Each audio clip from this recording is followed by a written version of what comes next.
Welcome to the deep dive. Sometimes it feels like life just throws everything it possibly can at us. The last few years, especially with the pandemic, really hammered home how quickly careers can evaporate, businesses can crumble, and even just the everyday struggles of competition can feel overwhelming. Our natural instinct is usually to run from pain, right? To avoid it, to escape it. But what if that very avoidance isn't actually helping? What if it's creating more problems? It's quite the paradox. So our central question today is, how can we truly flourish, not just in spite of suffering, but potentially, through it? That's a really powerful question, and exactly what we're going to dive into today. We've pulled together a fascinating collection of insights from psychology and philosophy that really challenge our conventional ideas about happiness, about resilience. We'll be drawing on the groundbreaking work of Dr. Paul Wong's existential positive psychology, sometimes called PP 2.0, along with profound ideas from Michel Foucault and Martin Heidegger on how we understand ourselves and societal power, and also Albert Camus on confronting life's absurd moments. Our mission in this deep dive is basically to unpack how embracing the tough stuff, understanding the true nature of our freedom, and recognizing the subtle influences around us can actually lead to a much richer, more meaningful life. Something far beyond just a surface level, everything's great kind of positivity. Okay, so let's unpack that first point. Many of us grew up being told to just be positive, no matter what. But our sources, particularly Dr. Wong's work, suggest this isn't just unhelpful sometimes, but can actually be quite damaging. He talks about the inadequacies of focusing only on the positive. What's he really getting at there? Well, what's fascinating here is how he kind of cuts through the noise. Dr. Wong highlights what he calls the dangers of positive illusion. Think about it. If you constantly expect everything to be sunshine and rainbows, you're sort of setting yourself up for disappointment, maybe even despair, when life inevitably hits a rough patch. And, arguably worse, actively avoiding hardships or pretending they don't exist. Well, that only makes the problem fester in the long run. He goes as far as to call the idea that happiness comes without sacrifice, suffering, or a healthy respect for nature or maybe a higher power, the biggest lie hoisted in the world. It's a direct challenge to that simplistic, Instagram-filtered view of perfect life. That makes so much sense. I remember seeing an image in our sources about when is positivity toxic. It describes behaviors like hiding your true feelings, dismissing your own genuine emotions, or even feeling guilty for having a bad day. And it also extends to how we treat others, like telling someone, oh, it's not that bad, or trying to offer different perspectives that actually just minimize their pain, or even shaming people for expressing sadness or anger. It's like we're being told to invalidate authentic human experience. Precisely. And this is where traditional positive psychology models, like the popular PERMA model, the one focusing on positive emotions, engagement, relationships, meaning, accomplishments, well, they can fall short. Dr. Wong argues it's incomplete without what he calls an existential dimension. His adapted PERMA model really shifts the focus. For example, positivity isn't about ignoring problems, but positivity through embracing the dark side of life. Engagement isn't just finding flow, but engagement through painful discipline. Strong relationships are built through forgiving and enduring the foibles of others. Meaning is found through transcending egotism, and achievement comes through transcending sacrifices and failures. Wow, so it's not about avoiding the tough stuff, but actively leaning into it and transforming it. That's quite a shift in perspective. It's the core idea, really, that adversity can either break us or make us. It's about how we can proactively transform suffering into strength and trauma into triumph. As the poet Khalil Gibran so beautifully put it, out of suffering have emerged the strongest souls, the most massive characters are seared with scars. And if you look at global trends, like that rising negative affect in all countries chart from Gallup, you see a clear, consistent rise in worry, pain, stress, sadness, and anger across the world. Over more than a decade, this empirical evidence suggests that a purely positive, look away from the bad approach is simply not aligning with global reality. People are experiencing negative emotions, and we need a way to integrate that.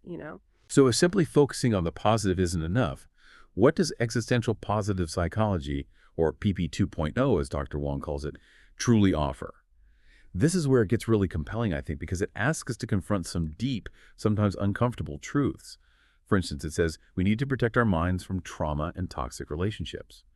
Okay, that makes sense. But then, almost paradoxically, it suggests we can't truly flourish without coming to terms with what Carl Jung called our evil twin. As Jung put it, in the self, good and evil are indeed closer than identical twins. Whoa. And beyond that, it stresses that being entirely self-focused can only take us so far. It needs to be balanced by selfless devotion to community, maybe even spirituality.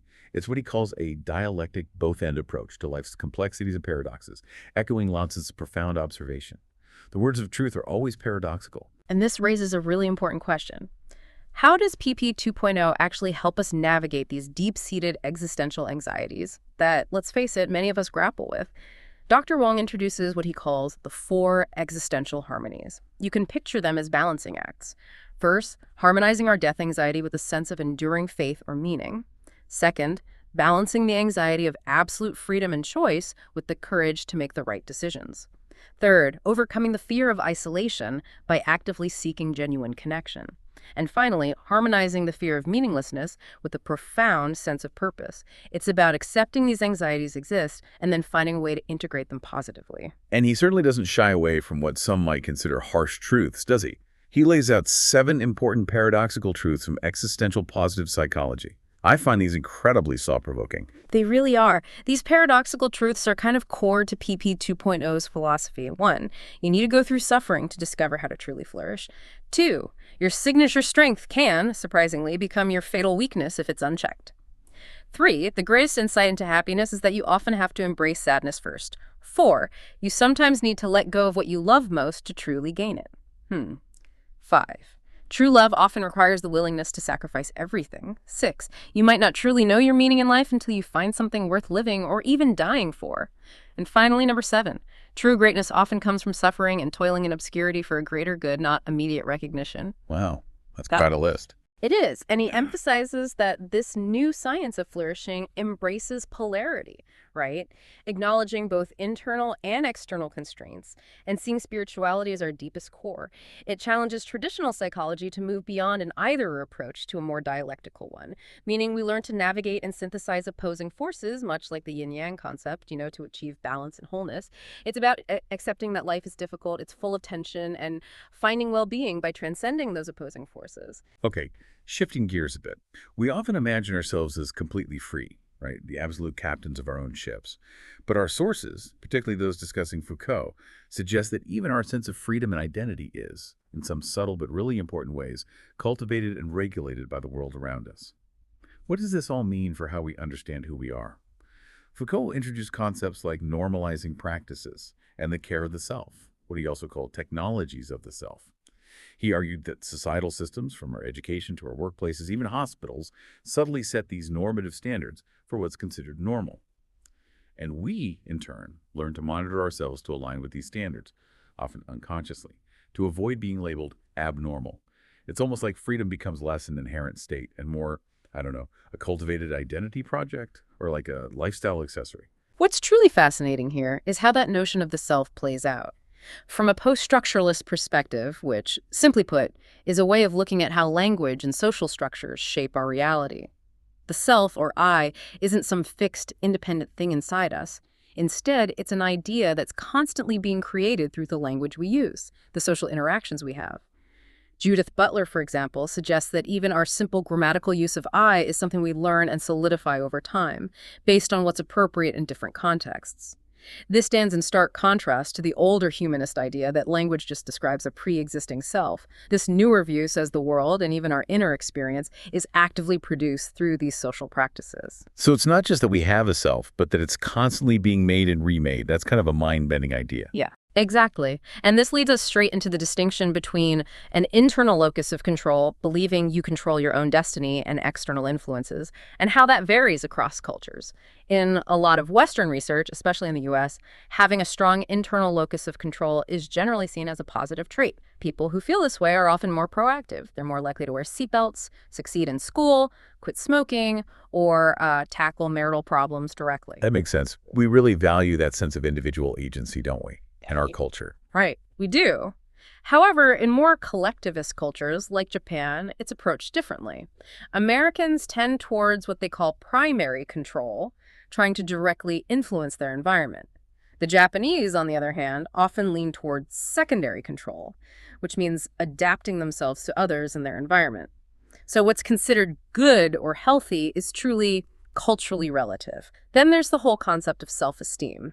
Cooper Smith believed it was a judgment of self-worthiness rooted in childhood, stemming from firm limits combined with acceptance of a child's autonomy. But psychologist Albert Ellis critiqued self-esteem as a political variable, suggesting it can inadvertently blame marginalized groups for their social inequalities, kind of implying they just need more self-esteem rather than addressing the systemic issues they face. That's a powerful point. How sometimes even well-intentioned psychological concepts can have these unintended social consequences. It is. And then we encounter the existentialist view of free will, which can be seen not just as empowering, but as a profound burden.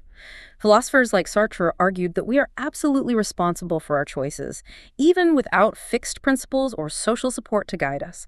This can create what some call a sickly model of free will, where maximizing internal control can ironically destroy self-efficacy, leaving you feeling overwhelmed and without a map. It's a bewildering paradox that continues to challenge psychotherapy. While free will and determinism are often theoretically incompatible, current research actually supports a mixed conceptualization, recognizing that both self-generated factors and external constraints play a crucial role in our lives, and importantly, in therapeutic change. So it's not an either, but a fascinating both hand. Okay, so if our freedom and even our sense of self are shaped by so many forces, how do we truly flourish and find deep meaning? Our sources point to self-transcendence as a powerful answer.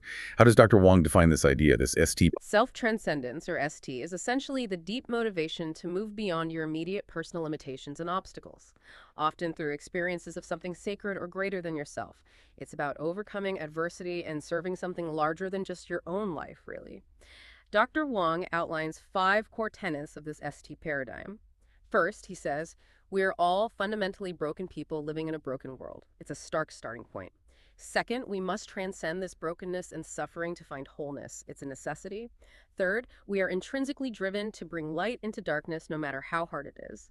Fourth, the best way to achieve ST is by balancing life's dark and bright sides, seeking connections with our inner self, with others, maybe with a higher power despite setbacks. And fifth, these struggles, paradoxically, make us stronger and ultimately lead to inner peace. It deeply resonates with that Marianne Williamson quote. Our spiritual mission is not to ignore the darkness, but to bring light to the darkness. Ignoring darkness does not dispel it, only the light does. That is the difference between denial and transcendence. If we connect this to the bigger picture, Viktor Frankl's contributions, particularly from his experiences, his horrific experiences in concentration camps, they seem absolutely central to this self-transcendence model of finding meaning. Absolutely. Frankl's concept of the will to meaning is foundational. He speaks of tragic optimism, where an optimistic worldview transcends a tragic one, leading to an invincible resilience even in the face of death, pain, and guilt.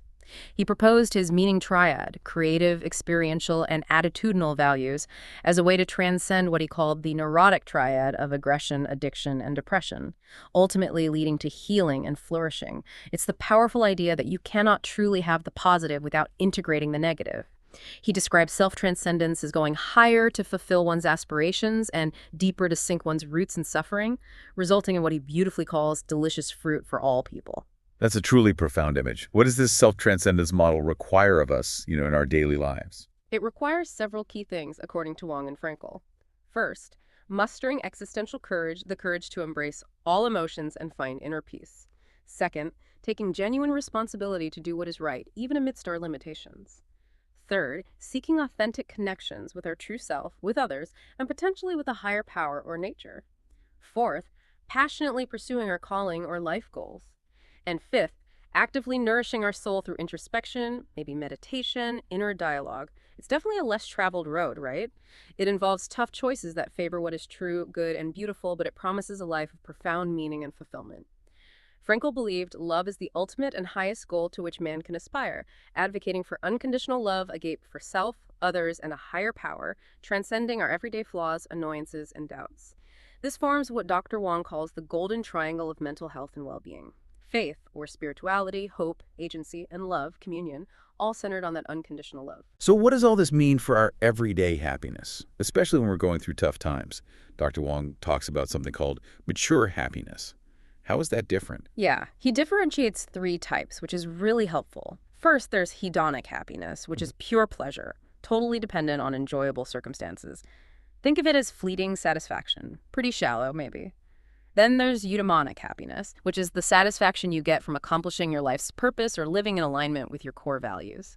Deeper. But the deepest, most resilient form is mature, sustainable, or noetic happiness. This isn't just about feeling good. It's an inner peace, a profound connectedness with your true self, with others, and maybe with a higher power. And it's achieved specifically by cultivating contentment, compassion, and harmony, and by transcending life's challenges. It's a spiritual kind of happiness that comes from choosing to be a light, even in darkness. And he also connects awe to this mature happiness. I remember seeing that. He lists 7 ways to boost awe and well-being, which I found incredibly practical. Yes, he does. He suggests we can find awe in, 1, the sheer power of life forced to grow against all odds. 2, the incredible wisdom of the human mind to probe life's deepest mysteries. 3, the virtue of love in sacrificing oneself for others. 4, the magic of gratitude to fill our hearts with happiness. 5, invincible courage to stand against what's wrong. 6, unwavering faith in creating a better future even when things look bleak. And 7, the unspeakable joy of losing oneself in something greater, be it nature or a creative endeavor or connecting with a higher power. That's powerful stuff. And central to all of this mature happiness is inner peace. He provides 7 ways to find balance in times of overwhelming stress. Things like cultivating double vision, keeping one eye on your highest aspirations and the other firmly on present reality, or maintaining dual systems balance through inner dialogue, like a quiet conversation with yourself. And importantly, keeping faith when things are simply beyond human control. It also means being content with what you have while still striving for self-improvement, accepting life as it is while working for a better future. Having the courage to embrace the dark side to find light, and of course, actively seeking self-transcendence and connectedness. He also offers that adaptive worldview beliefs checklist, a set of questions for you, the listener, to consider. Can you truly say yes to belief like every life has intrinsic value, or as long as there is breath, there is hope, or you have the freedom and responsibility to choose a better future, and crucially, your life matters? Okay, we've covered a lot.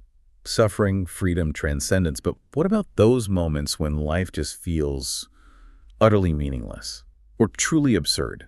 That's where Albert Camus comes in, and his ideas are incredibly powerful, I think, for navigating that unsettling feeling. Camus introduced the concept of the absurd as that stark confrontation between our innate human yearning to find ultimate meaning and the unreasonable silence of the world, or the universe's sheer indifference to our desires. It's that moment when the world simply doesn't offer the tidy answers we desperately seek. And it's absolutely key to Camus' philosophy. His core message in the face of this absurdity is having no reason to live is not a reason to die. He doesn't advocate for despair or giving up, not at all. Instead, he encourages a revolt against the absurd, not by denying it or trying to escape it, but by embracing it wholeheartedly and finding pleasure, even triumph, in the very struggle itself. Like Sisyphus, right, the mythical figure eternally condemned to roll a boulder up a hill, only for it to fall back down again. Yet, as Camus famously suggests, Sisyphus can find happiness in that repetitive, seemingly meaningless task, just by the act of doing it, of owning it. Exactly.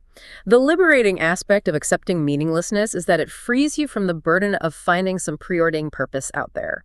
Instead, it radically empowers you to create your own meaning through your choices and your passionate engagement with life, no matter how illogical or indifferent the universe might seem. And this idea, interestingly, flows into a deeper look at how these broad power structures influence our very sense of self and our capacity for that freedom we were talking about. Our sources draw compelling parallels between Heidegger's notion of being, the fundamental way things exist, and Foucault's concept of power. Both describe a kind of underlying clearing or a pervasive style of life that essentially organizes what can be thought, done, or even be in a given society. And what's fascinating here is how these abstract concepts manifest in very modern forms of power. I'm thinking of Heidegger's idea of technicity, this total ordering of everything for maximum efficiency, turning all things, even people, into mere resources or standing reserve. It's a bit chilling. And Foucault, in parallel, describes biopower, which is this pervasive societal pressure towards inclusion and optimization, subtly shaping us into what he calls docile bodies through normalization. It's not necessarily outright oppression in the traditional sense, is it? Instead, it works subtly through micro-practices, focusing on making us optimized and well. Precisely. It's not about an obvious boot on your neck, but a more pervasive, almost benevolent shaping of our lives. And what's key here is that resistance isn't necessarily against the technologies themselves, the phones, the systems, but against the essence of this totalizing, optimizing drive. Heidegger, for instance, suggests preserving marginal practices. Those activities that are maybe inflexible, inefficient, or just don't fit into the grand scheme of optimization. He encourages cultivating focal practices. These are local, self-contained worlds, like the simple act of sharing a meal with loved ones, really being present, or truly appreciating a jug of wine, as depicted in stories like Virginia Woolf's or that beautiful film Babette's Feast. This allows us to dwell in many worlds instead of being confined to a single, totalizing one. So it's about creating these pockets of genuine human experience outside the reach of constant optimization. And what about Foucault's form of resistance? Foucault's resistance involves cultivating the art of living, what he called techniques of self, and the stylization of existence. It's a continuous process of transforming ourselves, emphasizing flexibility and constant becoming over rigid stability. Ultimately, both thinkers shared a profound, liberating goal to show you, the listener, that you are much freer than you feel. They do this by revealing that many of the perceived truths and evidence that govern our lives are often historical constructions, not immutable laws. And because they are constructed, they can be criticized, they can be questioned, and crucially, they can be transformed. This act of thinking differently, as Foucault put it, weakens the powerful hold that dominant understandings of reality have on us. So what does all this mean for you, listening right now? We've explored the profound idea that suffering isn't just an obstacle to happiness, but can actually be a surprising pathway to profound flourishing. We've seen how our very sense of self and freedom, which we often take for granted, is shaped by complex forces, both deeply personal and broadly societal. And we've learned that embracing the paradoxes of life, finding meaning in the very struggle, and engaging in subtle acts of self-transcendence and resistance can lead to a more profound, more mature happiness than simple positivity could ever really offer. And if we connect this to the bigger picture, it's about recognizing the constant dynamic interplay between what is given to us, the inherent suffering, the societal structures, the natural limits of our existence, and the powerful choices we make, the meaning we create, the ways we connect with ourselves, with others, and maybe with something greater. It's about cultivating the courage to face the terrors of life and death, as Wong puts it, developing acceptance for what cannot be changed, and harnessing the transformative power of transcendence. Ultimately, this deep dive suggests that life's grand purpose isn't necessarily something to be found, like it's prepackaged and waiting for us. Instead, it's something to be chosen and created through our active engagement with both its light and its darkness. It's perhaps a path less traveled, as Robert Frost might say, but one that promises profound fulfillment. So, here's a final thought for you to mull over. In a world constantly seeking to define, optimize, and normalize us, consider this. How might your own daily acts of personal art of living, or your dedication to your focal practices, those simple self-contained moments that bring you genuine presence and maybe defy easy classification or measurement, how might those be a quiet, powerful resistance, creating pockets of deep meaning that are uniquely your own?